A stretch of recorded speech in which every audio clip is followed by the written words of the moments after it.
Good morning, students. I welcome you all for the online class of economics. Today we will be continuing our same chapter.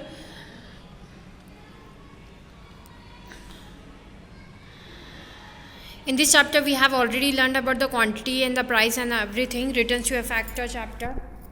Let us proceed with the next topic of that returns to a factor. As I was explaining to your quotations definition, the production function is purely a technical relation. It will not be having the concept of economics. Economics are just a person who will be reading only on the output which is gained. The input, how much input is done and how much according to input how much output must be achieved, that is the decision which is made by the technical peoples. Like in a machinery, how many people are needed to work, and how, by making work of that much people in that machinery, how much output will be coming. That is the decision which is taken by the technical area. It is not having any relation with the non-technical field area. Fixed and variable factors, when we learn, factors of production are classified as two. There are one fixed factors and second is variable factor. When we read about the fixed factor, student, it is that factor the application of which does not change with the changing time, change in output. In fact, fixed factor like machines are installed before output actual commences. Thus, a machine is there even when output is zero. Let us assume the machine can produce maximum 1000 units of commodity X. It means that for a change in output ranging between 0 to 1000 units, input of machine fixed factors remains constant. Variable factors are those factors, students, on the application of which varies or changes we can see there. Like yesterday's class we have learned there, if we want to change a factor input of 40 commodity to 45 output we want, definitely one factor we can change.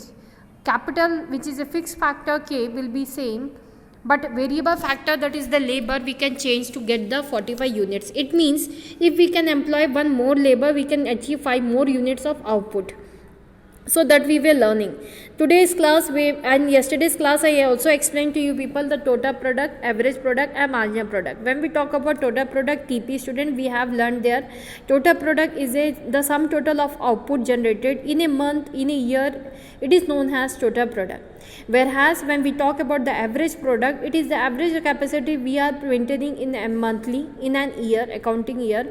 It is known as average product. Average product can be taken by dividing the total product out of the labor. The next factor is the marginal product, students. For gaining a particular one more unit of a commodity, if we are employing more things, it is calculated under the marginal product.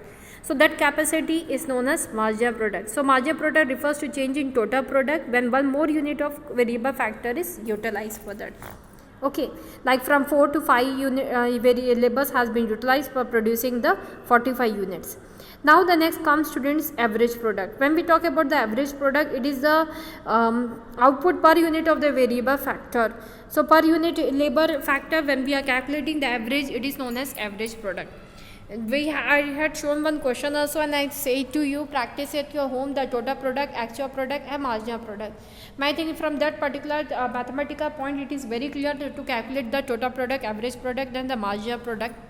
When 6 units of labor of variable factors are employed, total product equals to average product into labor. If you want to find the total product, it is very clear. If the labor and average product is given in the question, you multiply it, you will get the total product. Has a formula of total product equals to average product formula equals to total product divided by labor. If we will multiply the average product with the labor, we will get the total product, cross multiplication. Next comes, student, average product. When we divide the total product upon labor, we will get the average product. It is very common. And total product, one more formula is there. If you know the marginal productivity, you sum of all the marginal productivity, you will get the sum of you will get the total product.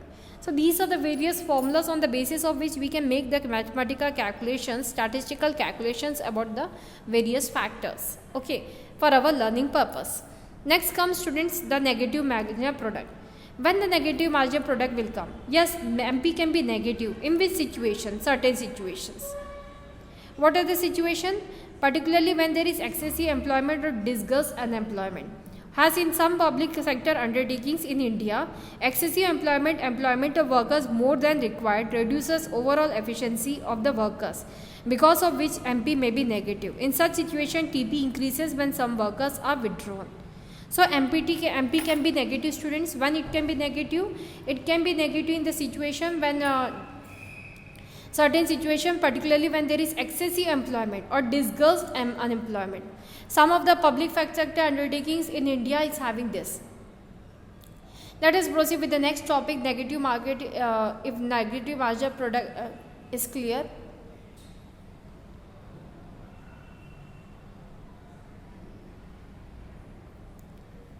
What do you mean? First of all, I want to make you understand what do you mean by excessive unemployment.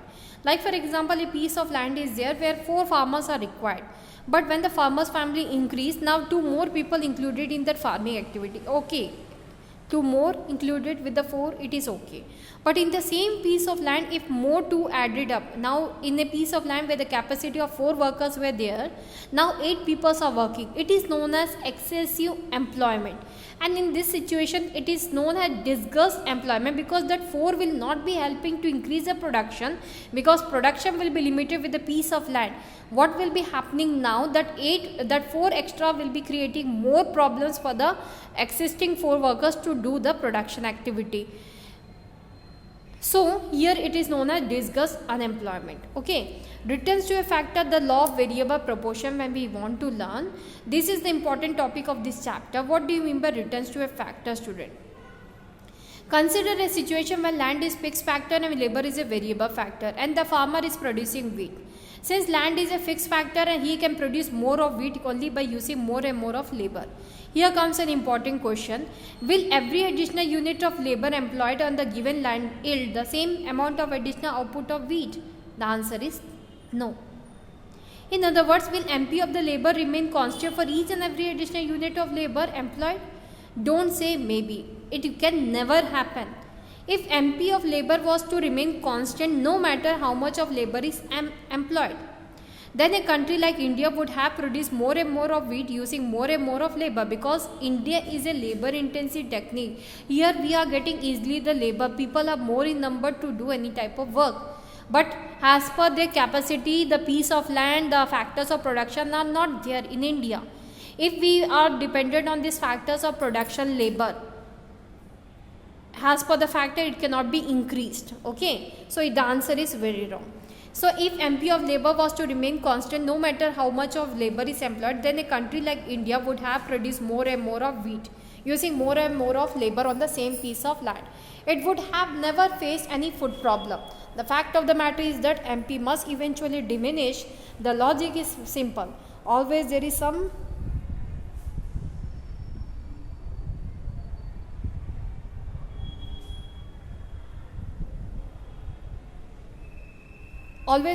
constant of ideal ratio of factors of production. If L and K are the 2 factors, and if K is constant, the ideal ratio is struck by varying the use of L. Corresponding to the ideal ratio between L and K, MPL should be at its maximum. But once the ideal ratio is reached, any increase in L would mean excessive employment of the variable factor, or it would mean lesser and lesser availability of the fixed factor per unit of the variable factor, or it would mean overexploitation of the fixed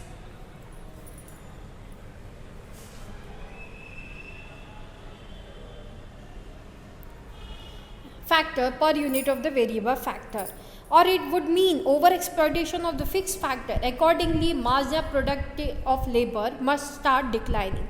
We may ultimately reach a point when another additional unit of labor on the same land adds nothing to total output, implying that MPL becomes 0. In exceptional situation, MP may even become negative, as noted earlier.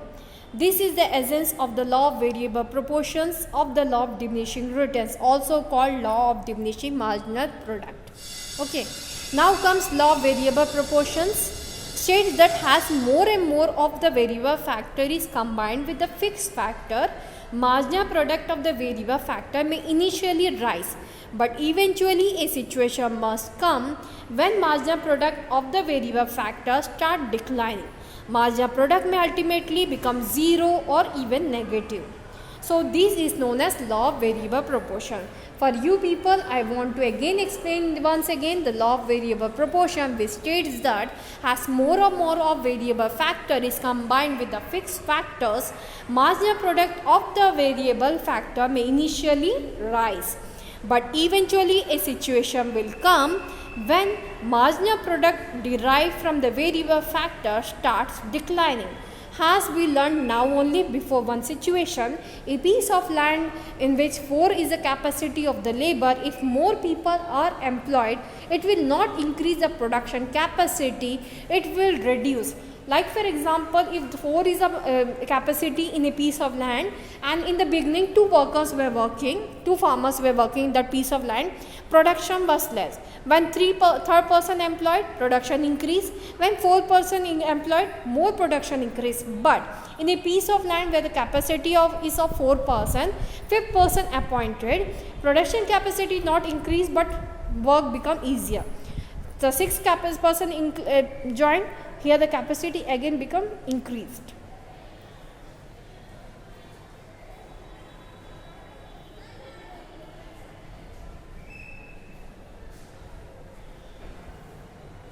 And in this situation, what we can see there, more the workers has been employed, it created a problem instead of becoming a solution for the peoples. So students, we have to remember that excess capacity will be giving a declining result instead of giving an increasing result.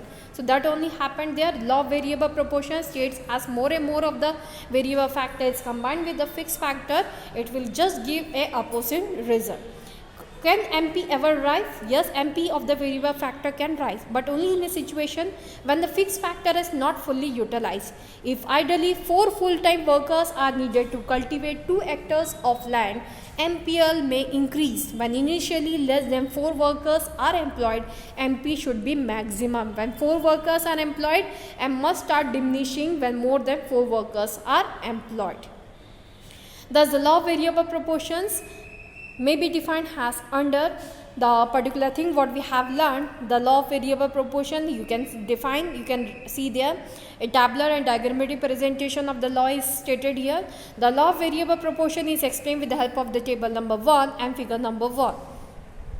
Figure number 1, it is we will see later, but table number 1 we can discuss now.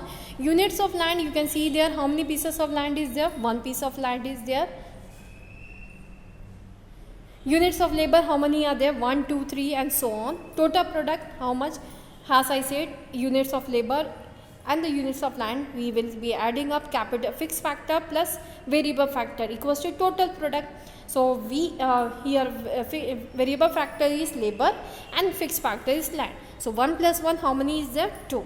The next factor, units of land, is 1 only. Units of labor, how many came there, 2. And how many production they are doing, total product, how many they are getting, they are giving 5. Next is the farmers, how many units of land, 1 piece of land, as you can see land is a fixed factor there, so it is 1 only. Units of labor, how many, it is increasing. Total product, what you are seeing, from 2, 5, 9, 12, 14, it is increasing 1 by 1. Marginal product, it is declining, as the number of farmers is increasing, labors are increasing. You can see the total product is increasing, but a certain situation where the total product stop increasing, there is the same. Okay, where the marginal product is just declining, it is that situation where the MP become negative, that is 0. In that situation, the total product will be same. And then a much more worse situation will be there when MP will more decline and come into a situation of negative. There you can see their total product start declining. Instead of increasing, it start declining. So 15 is the last total, in the maximum total product as per the capacity. Now as it is marginal product is 0, after that the marginal product ratio will becoming negative, and it imply will be that total product will start declining there. So that are the particular things, students, what we have learnt.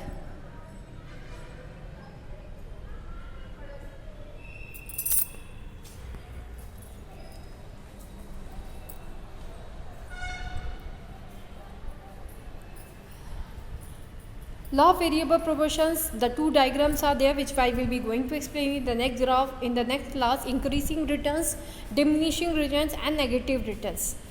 because this curve I have to take the tabular data so that it can be explained more clear to you, the law of variable proportion there. You can see there, for example, if the total product, you can see total product line is there and this is diminishing. When the total product was increasing certain 15, this is the maximum 15. After that, suddenly when the MP start declining, negative it come, total product also decline. The second graph is that of the MP there, marginal product there. You can see the marginal product when it become below 0. This is the situation when it is 0. Marginal product from here starting and it tends to 0. After that, when it gone to -1, below 0, -1, what we can see, total product also when it was increasing, now it is sloping downward. So that only the result, students, marginal product results over the total product. A certain situation where the marginal product becomes 0, there is a maximum total product, and after that when the marginal product will further proceed from 0 to minus negativity, it will result, total product will start declining as per the capacity. So that is the resultant, students, we have learned from here.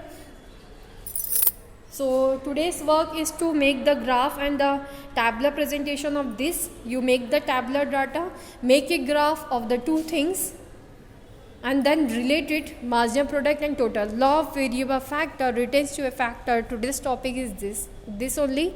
Law of variable factor states that marginal product will be helping to increase the total product, but at a certain situation where the marginal product goes negative, that is a situation where it will be the maximum total product, and after that when it will go much more negative, minus situation, then the total product will also start declining. As per the fixed factor remains constant, and the variable, if excess labor capacity we will be utilizing, it will result diminishing marginal product. So this was for today's class. I hope you have understood. Thank you and have a nice day.